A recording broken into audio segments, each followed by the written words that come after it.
அனைவருக்கும் என் அன்பு வணக்கம். ஆங்கிலத்திலே உட்டோப்பியா என்னும் சொல்லை நம்மில் பலரும் அறிவோம்.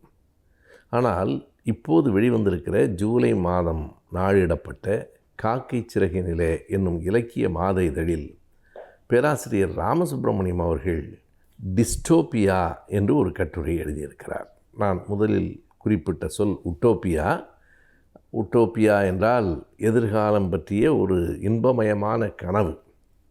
இப்படி இருக்கும் எதிர்காலம் என்று கற்பனை செய்து சொல்லுவது தான் உட்டோப்பியா. அதைத்தான் நம்முடைய தமிழ் எழுத்தாளர் மூவா அவர்கள் கூட கிபி 2000 என்று ஒரு புத்தகம் எழுதியிருக்கிறார். அது 1965 எழுதப்பட்ட புத்தகம். 65 அவர் என்ன கனவு கண்டார் என்றால், இன்னும் 35 ஆண்டுகளுக்கு பிறகு தமிழ்நாடு இப்படி இருக்க வேண்டும் என்பதை இப்படி இருக்கும் என்று அவர் எழுதினார். எப்படி இருக்கும்? கிபி 2000 லஞ்சம் இருக்காது, ஊழல் இருக்காது, ஏமாற்று வேலைகள் இருக்காது, ஏன் சிறைச்சாலைகளே தேவைப்படாது, நாடு மாறிவிடும் என்றெல்லாம் ஒரு கற்பனையில் அவர் எழுதினார். அதற்கு உட்டோப்பியா என்று பெயர். அப்படி ஒரு கற்பனை நாட்டை உருவாக்குவது இன்றைக்கு 2024 ஆகிவிட்டது. ஆனால் இன்னமும் மூவா அவர்களின் கனவு நிறைவேறவில்லை. கொஞ்சம் வருத்தத்தோடு சொன்னால் மோசமாகி இருக்கிறது நிலைமை என்றுதான் கூற வேண்டும்.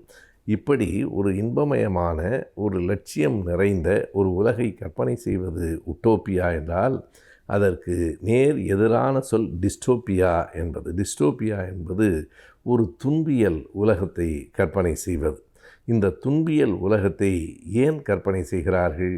யார் ஒருவரும் எதிர்காலம் பற்றி இன்பமயமான நினைவுகளிலே தானே இருப்பார்கள். ஏன் டிஸ்டோப்பியாவை அவர்கள் அப்படி ஒரு தேசத்தை, அப்படி ஒரு காலத்தை ஏன் கற்பனை செய்கிறார்கள் என்பதை கட்டுரை ஆசிரியர் எழுதியிருக்கிறார். அதற்கு 9 விதமான காரணங்கள் இருக்கின்றன, 6 விதமான நெருக்கடிகள் இருக்கின்றன என்று எழுதுகிறார். அந்த காரணங்களை படித்து பார்க்கிற போது நமக்கு ஒரு சிறு அதிர்ச்சி வருகிறது. அவர் என்ன சொல்கிறார் என்றால், எதனால் இந்த டிஸ்டோப்பியா என்று சொல்லப்படுகிற துன்பியல் உலக கற்பனை ஒருவருக்கு வரும் என்றால், எந்த தேசத்தில் சுதந்திரம் இல்லையோ, எங்கு பன்மைத்துவம் மறுக்கப்படுகிறதோ, அதாவது எல்லோரும் அவரவர் நம்பிக்கைகளை ஏற்றுக்கொண்டவர்களாக இருக்கலாம், ஒருவன் தமிழனாக இருக்கலாம், ஒருவன் தெலுங்கனாக இருக்கலாம், ஒருவன் கிறிஸ்தவனாக இருக்கலாம், இன்னொருவன் இஸ்லாமியனாக இருக்கலாம், ஒருவன் சிவப்பாக இருக்கலாம், இன்னொருவன் கருப்பாக இருக்கலாம். எப்படி இருந்தாலும் எல்லோரும் ஒருங்கிணைந்து வாழ்வது, அதாவது யூனிட்டி இன் டைவர்சிட்டி என்று நாம் சொல்லுகிற வேற்றுமையில் ஒற்றுமை எங்கு இருக்கிறதோ அங்குதான் அந்த உலகம் இயல்பாக இயங்கும். அப்படி இல்லாமல் ஒரே ஒரு குறிப்பிட்ட தலைமை மட்டும், ஒற்றை தலைமைதான் ஒரு நாட்டுக்கு, ஒட்டுமொத்தமாக ஒற்றை தலைமைதான், ஒரே ஒரு இனம்தான், ஒரே ஒரு மதம்தான், ஒரே ஒரு மொழிதான் என்று எங்கே ஒன்று திணிக்கப்படுகிறதோ அப்போது எதிர்காலம் பற்றிய ஒரு துன்பியல் சிந்தனைகள் வரும். அது மட்டுமல்லாமல் அந்த நாட்டில் வாழ்கிற மக்கள் எப்போதும் ஒரு விதமான அச்சத்தில் வாழ்ந்து கொண்டே இருப்பார்கள். தாங்கள் எப்போதும் கண்காணிக்கப்படுகிறோமோ என்று நினைப்பார்கள். யார் ஒருவரும் மகிழ்ச்சியாக மட்டுமல்ல சுதந்திரமாகவும் இருக்க மாட்டார்கள் என்று சொல்லுகிற போது நமக்கே அச்சம் வருகிறது.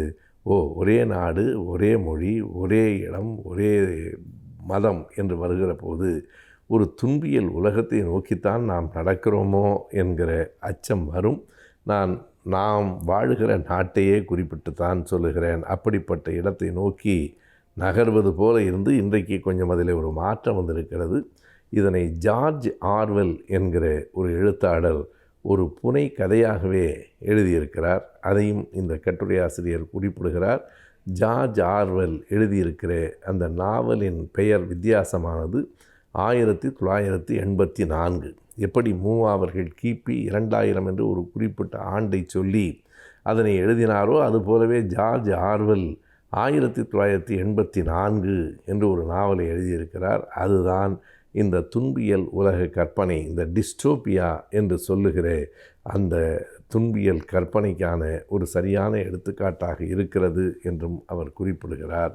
எனவே நாம் உட்டோப்பியாவில் வாழ்ந்தும் பயனில்லை, டிஸ்டோப்பியாவாக அஞ்சிக்கொண்டும் இருக்கக்கூடாது. இயல்பான வாழ்க்கையே சிறந்தது.